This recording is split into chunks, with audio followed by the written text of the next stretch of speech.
Hello दोस्तों, आज हम लेकर आ गए हैं चैप्टर नंबर 11 को। कक्षा 10 का जो गणित का चैप्टर नंबर 11 है, वृत्तों से संबंधित क्षेत्रफल। इसके जितने भी फार्मूले थे हमने प्रैक्टिस करा दिए हैं, सिखा दिए हैं कि किस तरह से फार्मूले डिराइव्ड हुए हैं ना, और उन फार्मूलों को आपको याद करना था।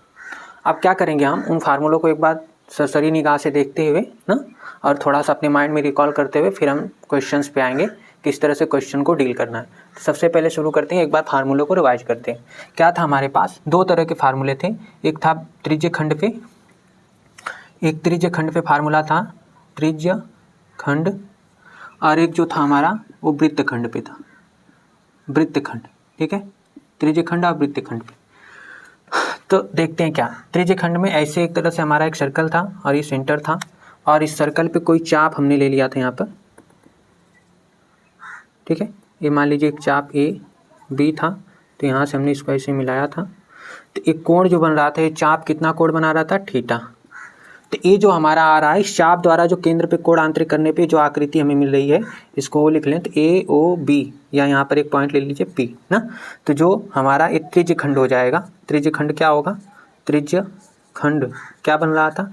त्रिज्य खंड हमारा बनेगा ए पी बी ओ, एक त्रिज्य खंड हो जाएगा हमारा। अभी छोटा वाला त्रिज्य खंड था ना, एक छोटा त्रिज्य खंड है, तो इसको हम बोल रहे थे क्या? इसको हम बोल रहे थे लघु त्रिज्य खंड। और ये जो था ये कैसा था? ये दीर्घ त्रिज्य खंड। ये जो बड़ी सी आकृति, आप इसको अगर हम निकाल लें, इस टुकड़े को निकालने के बाद जो ए पी बी ओ, ए वाला टुकड़ा, इसको निकालने के बाद जो बच रहा है वो दीर्घ त्रिज्य खंड है। फार्मूला क्या होता था ये समझते हैं। तो जब हम यहाँ पर देखिए, पहले सबसे पहले हम बात करते हैं कि जो लघु त्रिज्य खंड का ये जो चाप दिख रहा है यहाँ से, ए वाला चाप ना, एक चाप दिख रहा होगा ये ए बी ना, तो हम लिखेंगे लघु त्रिज्य खंड, त्रिज्य खंड के चाप की लंबाई। इसके लिए फार्मूला हमने क्या बताया था कि जब लघु की बात करेगा तो आप लिखिए थीटा। लघु के लिए आप क्या लिखिए? लघु के लिए लिखिए थीटा बटा 360। ठीक है, और इसमें गुणा कर लीजिए किसका? परिधि का। चाप है ना, तो चाप की लंबाई निकालना है, तो चाप क्या है? ये तो बार बार की परिधि की इतनी लंबाई ही है ना, तो बस कुछ मत करिए, थीटा बटा के जितना ये चाप इस पे कोड ला है थीटा, उसके बटे 360 लिखिए। लघु की जब बात आएगी, थीटा बटा 360 गुणे परिधि कर लेना है। इसको आप लिखना चाहे तो ऐसे भी लिख सकते हैं, थीटा बटा 360 और गुणे 2 पाई आर, ऐसे। अगर हम दीर्घ की बात करते कि नहीं, हमें दीर्घ त्रिज्य खंड, त्रिज्य खंड के चाप की लंबाई चाहिए, चाप की लंबाई चाहिए ना। तो अगर दीर्घ त्रिज्य खंड के चाप की लंबाई निकालनी है तो दीर्घ के लिए ना, लघु के लिए मैंने बोला था कि लघु जब आएगा तो आप लिखिएगा थीटा बटा 360। जब दीर्घ आएगा तो लिखिएगा क्या? फार्मूला वही रहेगा, बस आपको लिखना है कितना? 1 माइनस थीटा बटा 360। इसको आप ऐसे ना, ऐसे ना लिख के बल्कि ऐसे लिखिएगा, इसको ऐसे लिखिएगा 360 माइनस थीटा बटा के 360। दीर्घ के लिए लिखना है, लघु के लिए लिखना है। तो अब हम दीर्घ त्रिज्य खंड के चाप की लंबाई पूछ रहे हैं, मतलब ये वाली लंबाई यहाँ से लेके ये पूरा ऐसे, ये वाली हम इसकी बात कर रहे हैं। तो ये जो दीर्घ त्रिज्य खंड के चाप की लंबाई ये पूछ रहे हैं, तो क्या लिखना है? दीर्घ है तो दीर्घ के लिए क्या लिखना है आपको? 360 माइनस थीटा बटा 360 और गुणे परिधि कर लेनी है, बस इतना कर लेना। तो इसको आप ऐसे भी लिख सकते हो, 360 माइनस थीटा बटा 360 और 2 पाई आर, ऐसे भी कर सकते हैं। तो हमारे किसके फार्मूले हो गए? ये चाप के फार्मूले होंगे ना, जो चाप की लंबाई है इसके फार्मूले हो गए, ये वाले, ये चाप के फार्मूले हो गए। ऐसे ही आप क्षेत्रफल की बात कर लेते हैं ना, तो इस त्रिज्य खंड यहाँ लिख लेते हैं। त्रिज्य खंड जो है, त्रिज्य खंड ए पी बी ओ। ठीक है, अब हम इसके क्षेत्रफल की बात करते हैं ना, तो लिखेंगे लघु त्रिज्य खंड का क्षेत्रफल। देखिए, इसको लघु त्रिज्य खंड कहेगा या खाली त्रिज्य खंड कहेगा। अगर हमें त्रिज्य खंड ही कह दे खाली ना, क्वेश्चन में खाली त्रिज्य खंड लिखा, लघु त्रिज्य खंड ना लिखा, तो इसका मतलब भी लघु ही है। दोनों का मतलब सेम है, दोनों में अगर त्रिज्य खंड बोल रहा है तब भी हम लघु त्रिज्य खंड ही निकालेंगे, और लघु त्रिज्य खंड बोल रहा है तब तो ठीक ही है। तो यहाँ पर आप क्या करोगे? यहाँ पर सीधे सीधे फार्मूला लिखेंगे। लघु के लिए क्या हमने बताया था फार्मूला?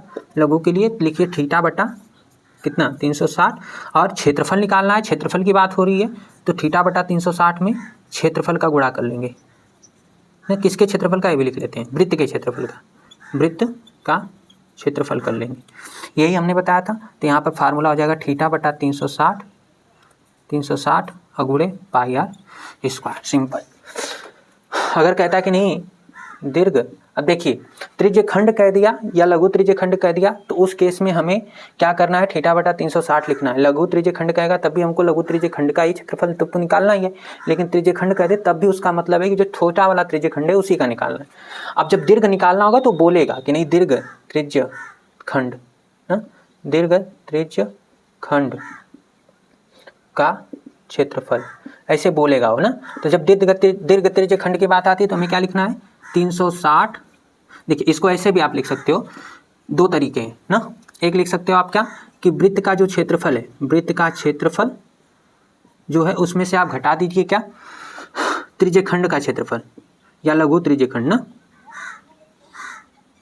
लघु त्रिज्य खंड का क्षेत्रफल, इसको घटा दीजिए तो हो जाएगा पाई आर स्क्वायर माइनस लघु का क्या हो जाएगा थीटा बटा 360 और पाई आर स्क्वायर, ठीक है। या फिर एक काम आप कर लेंगे, या फिर सीधे लिखिए क्या कि दीर्घ, हम किसका पूछ रहे हैं, दीर्घ त्रिज्य खंड का क्षेत्रफल। तो क्या कर लीजिए, लिखिए दीर्घ की बात आ गई ना, दीर्घ के लिए क्या कहा है हमने 360 माइनस थीटा बटा के 360 माइनस थीटा बटा के 360 लिखिए, इनटू में क्षेत्रफल है तो क्षेत्रफल पाई आर स्क्वायर कर लीजिए, ऐसे ना, ऐसे भी डायरेक्ट भी कर सकते हैं। अब हम वृत्तखंड पे आते हैं। वृत्तखंड क्या होता है, तो सबसे पहले यहाँ पर बात करें वृत्तखंड की। तो जब एक जीवा हम खींचते हैं इस तरह से, ये जीवा खींच दिया हमने, तो जीवा खींचने के बाद जो ये क्षेत्रफल आता है ना, जो ये एरिया आता है टुकड़ा, जैसे जीवा खींचेंगे तो वृत्त ऊपर और नीचे दो हिस्सों में बढ़ जाएगा। ऊपर वाला हो जाएगा दीर्घ वृत्तखंड बन जाएगा ये, यार चल ही नहीं रहा, दीर्घ वृत्तखंड। और ये क्या हो जाएगा, ये हो जाएगा लघु वृत्तखंड, लघु वृत्तखंड, ठीक है, ये हो जाएगा। अब हम फार्मूले की बात करें तो लघु वृत्तखंड या फिर वृत्तखंड, कुछ भी बोले, दोनों में से कुछ भी बोले, तो आपको यही निकालना है ना, जो सूत्र यही लगेगा। चाहे लघु वृत्तखंड बोले चाहे वृत्तखंड का क्षेत्रफल पूछे, दोनों में सूत्र यही लगेगा। सूत्र क्या लगेगा, लघु वृत्तखंड है तो आप लिखिए यहाँ पर क्या थीटा बटा 360 पाई ना, थीटा इंटू 360, थीटा बटा 360 इंटू पाई माइनस का 1/2 साइन थीटा अब बाहर आर स्क्वायर, ये सूत्र होगा।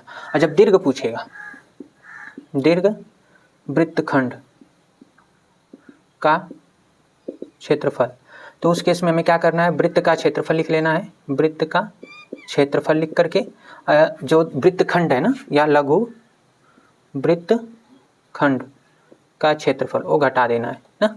घटाएंगे आप, सॉल्व करेंगे ना, तो सॉल्व करने पर इसको ऐसे आप लिख लीजिए, पाई आर स्क्वायर होता है वृत्त का क्षेत्रफल माइनस लघु वृत्तखंड का क्षेत्रफल, ऐसे हमने लिख लिया है, ठीक है, ऐसे लिख लिया।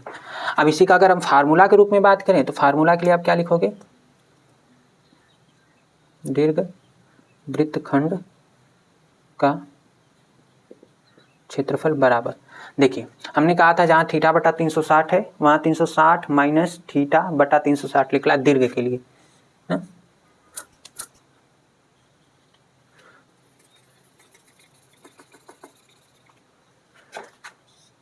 यहाँ लिखेंगे क्या, दीर्घ आ गया ना, तो दीर्घ तो थीटा बटा 360 की जगह लिखेंगे 360 माइनस थीटा बटा 360 इंटू में क्या हो जाएगा पाई, ये चीज़ हो जाएगी। बस इसी की जगह जहाँ थीटा बटा 360 है वहाँ 360 माइनस थीटा बटा 360 है इंटू पाई, बाकी सब वही रहेगा। बस यहाँ पे ध्यान दीजिएगा माइनस की जगह ये प्लस हो जाएगा 1/2 साइन थीटा और बाहर हो जाएगा आर स्क्वायर, ये फार्मूला बन जाएगा। फिर भी अगर आप ये सब नहीं याद कर पा रहे हैं तो आप लघु का याद करेंगे, जब दीर्घ का निकालने की बारी आएगी तो वृत्त में से लघु वाले को घटा देंगे, ठीक है। या करके इसे याद कर सकते हैं, या करके इसे याद कर सकते हैं। तो ये हमारे फार्मूले हैं जो इस चैप्टर में यूज होने वाले, अब हम इन पे सवाले लगाने वाले। तो आइए अब हम बढ़ते हैं अपने पहले उदाहरण की ओर। क्या कह रहा है पहला उदाहरण, त्रिज्या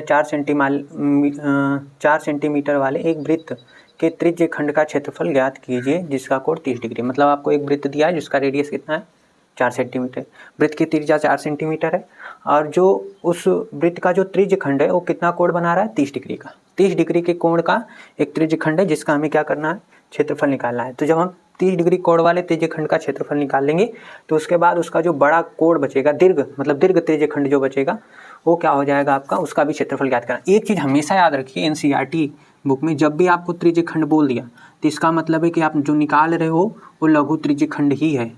लघु त्रिज्य खंड, लघु त्रिज्य खंड है, ठीक है। त्रिज्य खंड का है, चाहे अगर त्रिज्य खंड आप निकालो तो त्रिज्य खंड जो है छोटे वाले त्रिज्य खंड को ही कह रहा है, लघु त्रिज्य खंड को त्रिज्य खंड कह देगा। मतलब कहीं भी त्रिज्य खंड लिखना है तो लिखा हुआ है तो उसको हम यही मान के चलेंगे कि वो लघु त्रिज्य खंड की बात कर रहा है। और जब भी उसे दीर्घ त्रिज्य खंड कहना होगा तो बोलेगा कि नहीं ये दीर्घ त्रिज्य खंड का क्षेत्रफल, जैसे यहाँ पर इसने बोल रखा है, यहाँ पर नहीं बोला, यहाँ पर बस त्रिज्य खंड बोला है तो इसका मतलब है कि लघु त्रिज्य खंड की बात कर रहा है और ये जो है ये दीर्घ त्रिज्य खंड है, ठीक है। दीर्घ त्रिज्य खंड होगा तो बोलेगा। और एक चीज़ जान लीजिए कि पूरा 360 डिग्री का कोण होता है सर्कल में, 30 डिग्री की बात कर रहा है। 30 डिग्री वाला तो छोटा ही होगा ना, 30 निकाल देंगे तो 330 डिग्री बचेगा 360 में से, तो दीर्घ हो जाएगा। छोड़िए वो सारी बातें, यहाँ पर हमें जो दिया है वो लिखते हैं। दिया है, क्या दिया है, वृत्त की त्रिज्या, वृत्त की त्रिज्या r बराबर 4 सेंटीमीटर, वृत्त की त्रिज्या 4 सेंटीमीटर दी है ना, तथा त्रिज्य खंड, ये जो त्रिज्य खंड का केंद्र पर बना कोण वो थीटा कितना है 30 डिग्री। अब यहाँ पर हम एक छोटा सा चित्र बना लेंगे इस तरह से, ये हो जाएगा हमारा सर्कल जिसमें से हमें जो त्रिज्य खंड निकालना है वो 30 डिग्री का कोण बना रहा है। तो इस तरह से हम बना लेंगे, एक कोण ले लेंगे, कितना ये ले लेंगे हम 30 डिग्री, तो हमें इसी का क्षेत्रफल निकालना है, ठीक है। इसको हमने ये ले लिया, इसको बी ले लिया, इसको हमने ओ ले लिया, इस तरह से आकृति हो जाएगी हमारी। अब इसको हटा देते हैं।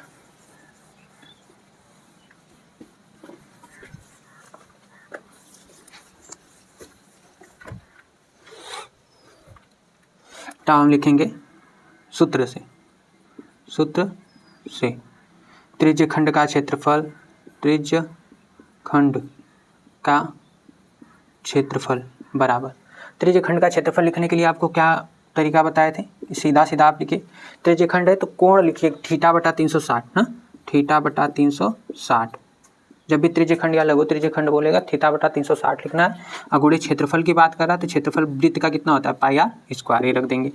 थीटा की वैल्यू कितना दिया है 30, नीचे लिखेंगे 360 गुणे पाई, पाई की वैल्यू कितनी रखने के लिए कह रहा है 3.14, तो 3.14 रख लेंगे।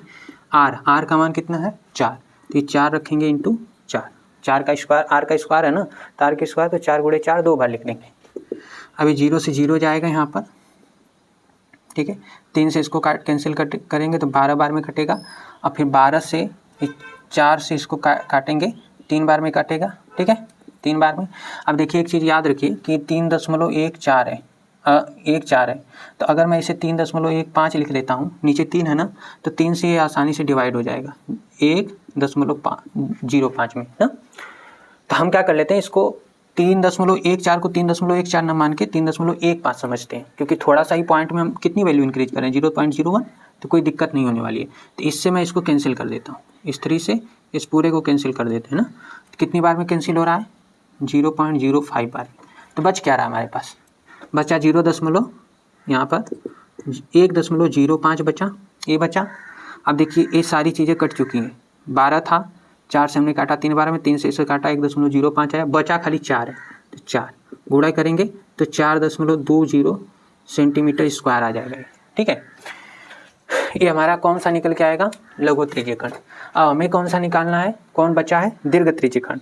तो हम लिखेंगे, हमसे क्या कहा है क्वेश्चन में, साथ ही संगत दीर्घ खंड का भी क्षेत्रफल निकालिए। तो लिखेंगे संगत दीर्घ त्रिज्य खंड, त्रिज्य खंड का क्षेत्रफल कैसे आप निकालोगे, वृत्त का क्षेत्रफल पाई आर स्क्वायर माइनस लघु या त्रिज्य खंड लिख लेना, पाई आर स्क्वायर माइनस त्रिज्य खंड, यही तो बताया गया था, त्रिज्य खंड का क्षेत्रफल अब जानते हो ए वाला निकालना है तो पूरे वृत्त के क्षेत्रफल में से मैं ए वाला निकाल दूंगा जो त्रिज्य खंड वाला है। तो इसकी वैल्यू रखेंगे 3.14 गुणे आर की जगह रखोगे 4 तो 4 का वर्ग माइनस लघु त्रिज्य खंड का क्षेत्रफल कितना है 4.20 ना। इसकी वैल्यू इतनी आई है तो यहाँ रख दिया। अभी हो जाएगा 3.14 गुणे 16 माइनस 4.20 16 चौक को 64 4 हासिल 6 16 6 22 और 16 तो यहाँ 48 2 50 हो जाएगा 2 अंक पे दशमलव। इसको जब मल्टीप्लाई करेंगे तो इतना आएगा -4.20। अब सिंप्लीफाई करेंगे यहाँ पर तो 4 आएगा 0 पॉइंट और ये 50 में से 4 गया 6 0 4 46 ना इतना आएगा। अगर आप इसको सॉल्व करते हो तो इतना सेंटीमीटर आएगा। तो यहाँ पर हम लिख देंगे अतः ठीक है क्या लिखेंगे लघु या त्रिज्य खंड का क्षेत्रफल त्रिज्य खंड का क्षेत्रफल कितना आया 4.20 सेंटीमीटर स्क्वायर तथा दीर्घ त्रिज्य खंड का क्षेत्रफल कितना आया 46.04 सेंटीमीटर स्क्वायर होगा। ऐसे हम कर लेंगे, इस तरह से हम इसे हल कर लेंगे। अब देखिए इस तरह से एक चीज़ और याद रखिए, अगर हम फार्मूला जो हमने बताया है कि अगर हमें संगत दीर्घ त्रिज्य खंड का क्षेत्रफल का एक फार्मूला हमने बताया, क्या लिखा था 360 माइनस थीटा बटा 360 और गुणे वृत्त के क्षेत्रफल का इस गुणा कर लीजिए। तो इससे भी कर सकते थे तब भी हमारा आंसर आ जाता। यहाँ रखते 360 माइनस का कितना रख देते हैं यहाँ पर थीटा 30 है 360 और गुणे इसके जगह देते 3.14 और इसको रखते हैं आर का मान 4 4 का वर्ग 4 गुणे 4 हो जाएगा। ऐसे यहाँ 330 बटा के 360 330 बटा के 360 गुणे 3.14 गुणे 4 गुणे 4। अब यहाँ 0 से 0 गया। अब इससे हम 3 से काटेंगे तो 11 बार में कटेगा और ये 12 बार में कटेगा। फिर इस 12 को हम इस 4 से काट देंगे ना तो कै बार में कटेगा 3 बार में कटेगा। और इस 3 से इसको काटेंगे यहाँ पर हम 1.05 आएगा। तो कुल टोटल कितना हो रहा है 11 बचा, यहाँ 1.05 बचा और 4 बचा। इसको आप मल्टीप्लाई करोगे तो ये भी आपका अप्रॉक्सीमेटली वही आएगा, यही चीज़ आएगी ना 46.04 सेंटीमीटर स्क्वायर के आसपास आएगा जब हम मल्टीप्लाई करेंगे।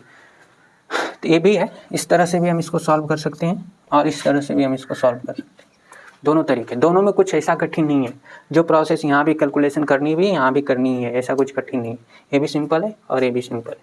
तो हमारा पहला क्वेश्चन यहाँ पर डन हो जाएगा इस तरह से।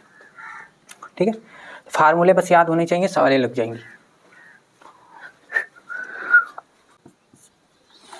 तो आइए अब हम अपने अगले उदाहरण नंबर 2 की ओर बढ़ते हैं। क्या दिया है, आकृति एक बनाई हुई है। इसमें ये हमारी एक आकृति है जो कि बुक में आपके एनसीईआरटी के बना हुआ है ना। ये आकृति जो है 11.6 है। एक आकृति बना के दी है किताब में और कह रहा है कि इस आकृति में दर्शाए गए वृत्तखंड का क्षेत्रफल, इस तरह से एक वृत्तखंड दर्शाया हुआ। कहा था ना हमने कि एक जीवा खींची जाएगी, तो यहाँ पर जीवा ए भी है। तो ये जो जीवा होती है 2 भागों में वृत्त को तोड़ देती है। इस तरह से एक जीवा खींच दें हम तो एक भाग ऊपर बन गया ये और एक भाग ऐसे नीचे बन गया। ठीक है, 2 भागों में इसने तोड़ दिया। तो यही जो भाग होते हैं ना जीवा द्वारा बनाए गए जो दोनों भाग होते हैं, इनमें एक बड़ा होता है जिसे दीर्घ वृत्तखंड कहते हैं, एक जो छोटा उसे वृत्तखंड या लघु वृत्तखंड बोलते हैं ना। छोटे वाले को इसको आप लघु वृत्तखंड बोलो या फिर आप इसे वृत्तखंड बोलो, लेकिन इसे दीर्घ वृत्तखंड ही बोला जाएगा ना, दीर्घ वृत्तखंड। ठीक है, इस तरह से समझ लीजिए, ज़्यादा इस पर समय नहीं बर्बाद करेंगे। ये चीज़ होती है, लिख लेते हैं। चलो लिखा गया है तो लिख लेते हैं। इसे दीर्घ वृत्तखंड कहेंगे, ये चीज़ बताई गई थी। तो ये जो हमें दर्शाया गया किताब में, ये वाला जो है ये रंगा हुआ हिस्सा जो दिख रहा है, इसका हमें क्या करना है, वृत्तखंड का क्षेत्रफल निकालना। आप बताइए कौन सा वृत्तखंड है, बड़ा वाला है छोटा। इस त्रिज्या के ऊपर ये है और इस त्रिज्या के नीचे ये है, तो ये बड़ा हुआ और ये छोटा हुआ। और कुछ नहीं बोला है, खाली वृत्तखंड बोला है। तो इसका मतलब ये सीधा एनसीईआरटी में वृत्तखंड बोल दिया, इसका मतलब ये लघु वृत्तखंड ही है, लघु वृत्तखंड ही है। ठीक है, क्षेत्रफल ज्ञात करना है। वृत्त की त्रिज्या दी है 21 सेंटीमीटर और जो कोण बन रहा है ना, ये जो यहाँ पर ये जो कोण केंद्र पे आंतरित हो रहा है इस जीवा द्वारा, कोण जो बनाया जा रहा है वो कितने का बन रहा है 120 डिग्री का। तो सोल्यूशन में हम क्या करेंगे, लिखेंगे क्या कि दिया है, क्या दिया है हमें वृत्त की त्रिज्या आर कितना दी है 21 सेंटीमीटर, और यहाँ पर जो केंद्र पे आंतरिक कोण है, केंद्र पर आंतरिक कोण और थीटा कितना है आपका 120 डिग्री है। ठीक है, ये दिया है। अब हम लिखेंगे सूत्र से। आगे क्या लिखेंगे? सूत्र से। अब हम सूत्र से क्या जानते हैं कि जो वृत्तखंड का क्षेत्रफल होता है, वृत्तखंड का क्षेत्रफल होता है क्या? थीटा इंटू पाई बटा के, थीटा इंटू पाई बटा के क्या 360 ये होता है, और माइनस का 1/2 साइन थीटा बाहर आर स्क्वायर होता है। ये चीज़ होता है वृत्तखंड का क्षेत्रफल का फार्मूला, थीटा इंटू पाई बटा 360 माइनस 1/2 साइन थीटा ना, पूरा ब्रैकेट में बाहर आर स्क्वायर इंटू में आर स्क्वायर। वैल्यू रखेंगे। थीटा की जगह कितना रखना है? थीटा की जगह हमें रखना है 120। थीटा कितना है 120 है, तो यहाँ पर लिखेंगे 120 ना। पाई का मान 22/7 रखना है 360। अब पाई की जगह रख देना 22/7। थीटा हमने रखा 120, पाई का मान 22/7 रखना है, ये 360 बटे में है, माइनस 1/2 और ये साइन 120 लिख लेना। और फिर बाहर क्या है? आर क्या है 21 है, 21 का वर्ग, तो 21 × 21 लिख लीजिए इसे। 21 का वर्ग को 21 × 21 लिख सकते हैं। ठीक है, अब देखो सॉल्व करेंगे। 0 से 0 खत्म हो जाएगा, 12 से इसे काटेंगे 3 बार में कटेगा। ठीक है, तो ये हो जाएगा 22, ऊपर कितना बचा 22 और नीचे 3 × 7, 7 × 21। तो साइन 120 निकल के आएगा, वो कितना आएगा कड़ी में 3/2। अब बाहर कितना है 21 × 21। अब यहाँ देख रहे हो बटे में 21 दिख रहा था, 21 का अंदर मल्टीप्लाई कर लेते। ठीक है, आगे हम क्या करेंगे? यहाँ पर 21 का मल्टीप्लाई करेंगे, 22/21 × 21 हो जाएगा। इस 21 को अंदर हम मल्टीप्लाई कर रहे हैं ना, इसको हम इसके साथ और इसको हम इसके साथ मल्टीप्लाई कर रहे हैं 21 को। तो 22/21 था, इसमें 21 का गुणा कर लिया, माइनस ये देखो 1 × कड़ी में 3, कड़ी में 3 बटा के 2 × 2 कितना हो जाएगा 4। अब जब हमने 21 का गुणा इस 22/21 में किया तो इसमें भी करना पड़ेगा, तो यहाँ भी हम कर लेंगे कितना इंटू में 21। बाहर कितना है 21 है, रहने देते हैं। अब 21 से 21 उड़ा देंगे हम। ठीक है, तो बच कितना गया 22, अब माइनस में 21 कड़ी में 3/4, अब बाहर हो गया 21। अब इस 4 का इसमें मल्टीप्लाई कर लिए, 22 चौक को 88 हो जाएगा, 88 21 कड़ी में 3 माइनस में और ये 4 × 21। इसको आप ऐसे भी लिख सकते हो, यहाँ पर बराबर लगा के यहाँ लिख दे रहे हैं। कैसे लिख सकते हैं इसको? 88 जो 21 और नीचे 4 दिख रहा है, इसको 21/4 ऐसे लिख लीजिए, और इसको लिख लीजिए 88 माइनस का 21 कड़ी में 3। अब यही हमारा क्षेत्रफल हो जाएगा सेंटीमीटर स्क्वायर, यही वृत्तखंड का क्षेत्रफल आ जाएगा। ठीक है, तो इस तरह से कैलकुलेशन करें।